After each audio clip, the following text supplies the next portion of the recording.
Renato, o que aconteceu, Renato, fazendo as corridas? Há um tempo atrás, eu queria ser jogador de futebol. Aí eu não tinha, eu precisava de um certo dinheiro para mim ir lá e jogar. Porque eu precisava do dinheiro porque ele tinha pedido, o treinador pedia para mim ir lá dar um tanto para mim ter uma chance de fazer o teste para mim jogar. Aí eu não tinha essa condição. Aí eu fiz o propósito da Fogueira Santa. Fiz, coloquei o meu melhor, coloquei o meu tudo e Deus me honrou. Apareceu um cara do nada, o seu Reinaldo é próprio, o cara me deu os R$2.000.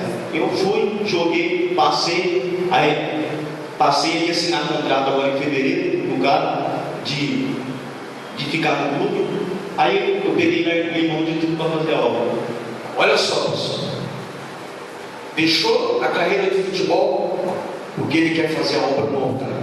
Você vai ouvir falar dele. Se ele permanecer nessa fé, você vai ouvir falar do pastor Renato lá na frente, bem forte para Jesus.